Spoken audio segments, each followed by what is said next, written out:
Good evening. My name is Larry Mizel. My brother Steve Mizel usually presents the Defender of Israel Award, but he's in Israel doing what he loves, supporting the brave soldiers of the IDF. So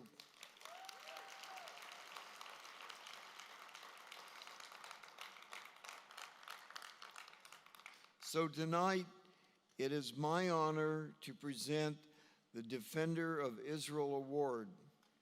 In times of deep darkness, there are people who help us see the light. Rabbi Leo D., a teacher and rabbi, a husband and father, lost his wife and two of his daughters in a horrific way this past April. His remarkable ability to show love in the face of tragedy and his passion for unity and peace are truly inspiring. It is a privilege to honor Rabbi D and his family tonight. Rabbi D's unshakable faith, his love for Israel and for his fellow Jews is even more meaningful and inspiring for us in this present moment. Israel is at war with a barbaric and brutal enemy, a terrorist organization that murdered more than 1,000 of our brothers and sisters in Israel, wounded thousands more, and snatched innocent men, women, and children from their homes to use as hostages. This is indeed a time of deep darkness. When Rabbi D could not be with us in person this evening, he prepared a video message for us, which I will share with you in a very soon. First, I want to give you a little background about Rabbi D and his family, about the tragedy that propelled him into the public spotlight, and about the efforts Rabbi D is making to show us the light. Rabbi D and his wife Lucy are originally from England and were married for 25 years. They made Aliyah in 2010 to Efrat, which is just over the Green Line near Jerusalem. Their 5 children grew up in a home filled with love of family and community and of the land of Israel. Earlier this year, on April 7th, the D family were traveling in separate cars to Tiberias for a vacation during the Passover holiday. On the way there, Rabbi D heard about a terror attack in Hamamra Junction, and his son saw pictures of the attack scene posted online that showed a familiar white car and a distinctive piece of luggage covered in blood. Rabbi D turned around and rushed back to the scene, where he was informed that his daughters, Maya, 20, and Rena, 15, were dead, and their mother had been airlifted to the hospital. The mother, Lucy, died of her injuries 3 days later. The police later confirmed that 2 terrorists had shot some 20 bullets into the car, then shot the family members after the car crashed. Israel security forces identified and located the men involved in the shooting. They were killed in a security raid in Nablus on May 4th.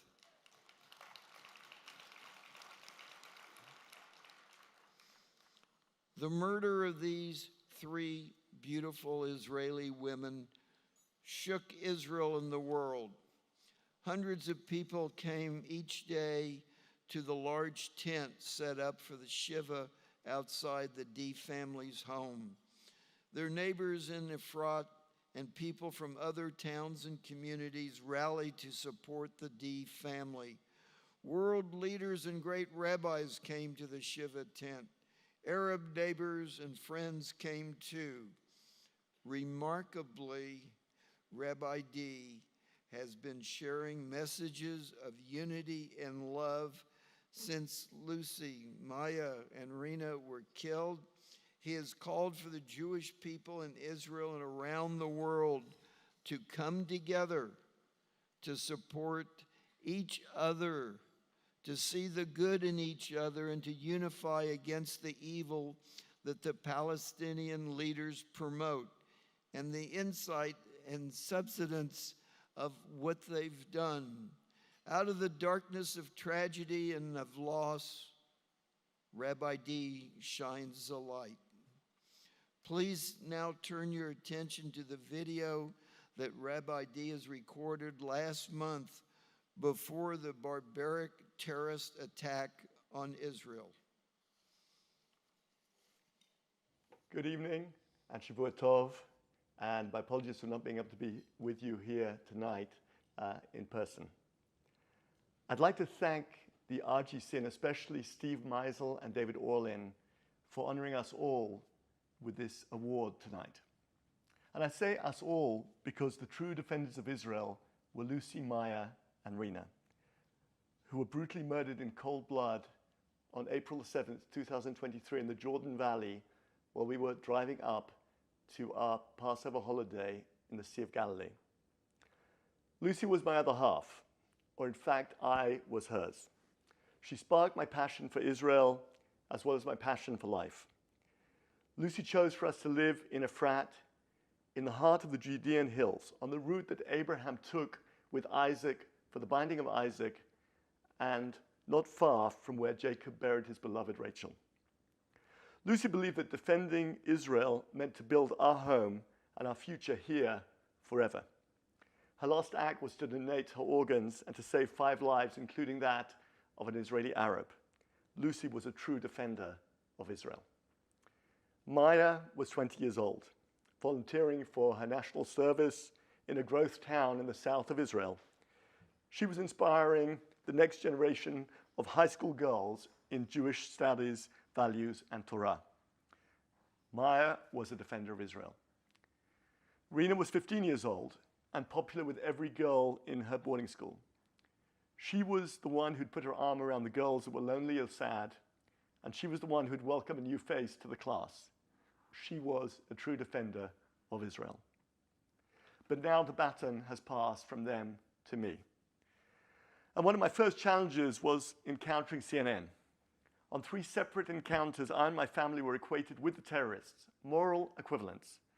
Christine Amanpour's feeble apology for describing the brutal murder of my wife and daughters as a shootout, suggesting that my girls were firing at the terrorists, has not been accepted. For more about where this is going, watch this space.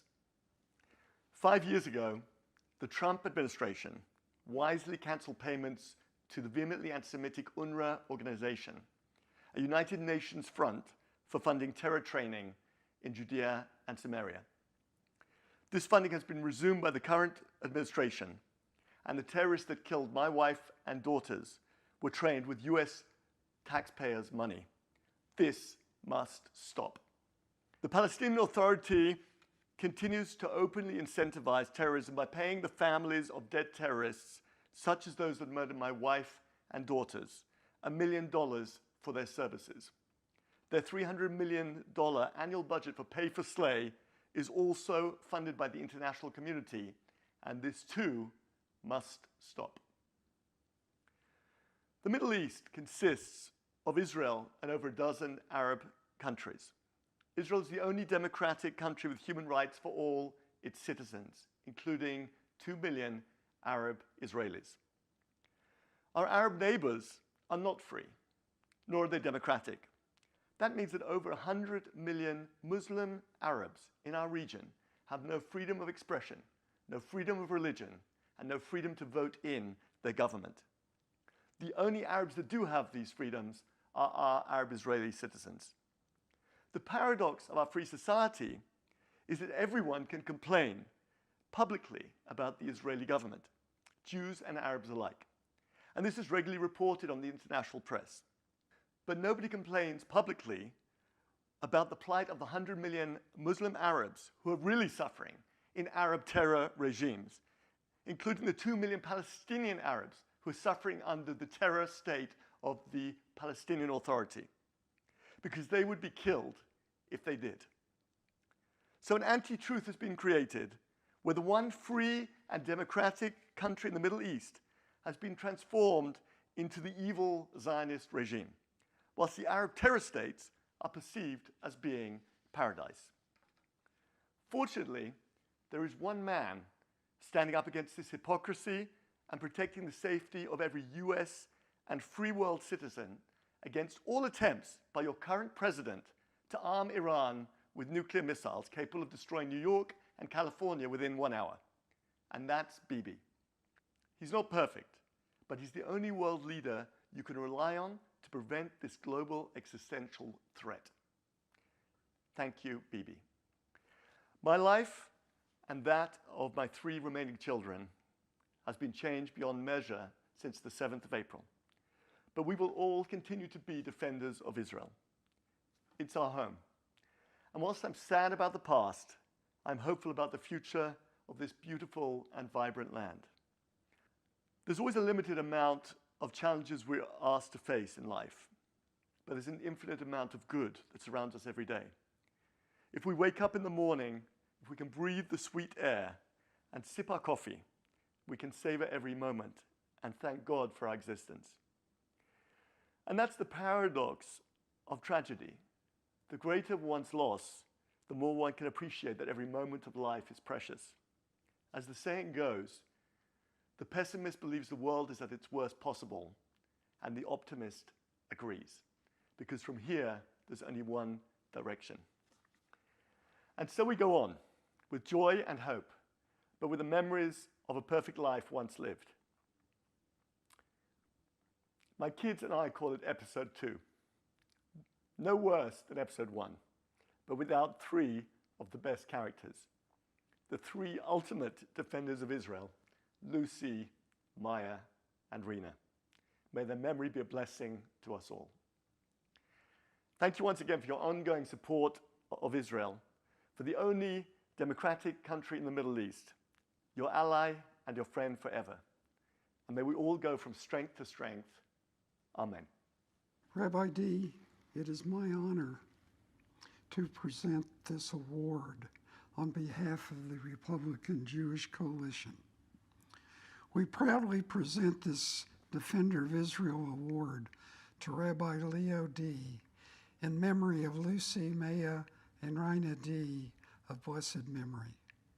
In recognition of their lives filled with giving goodness and love for all Jews and all mankind. This award is funded by the Stephen M. Mizel Foundation, October 28th, 2023.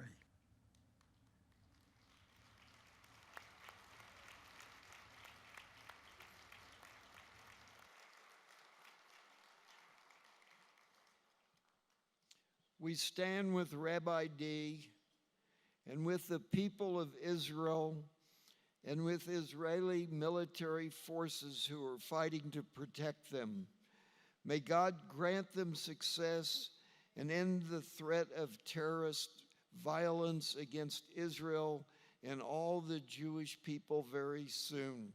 Am Yisrael Chai.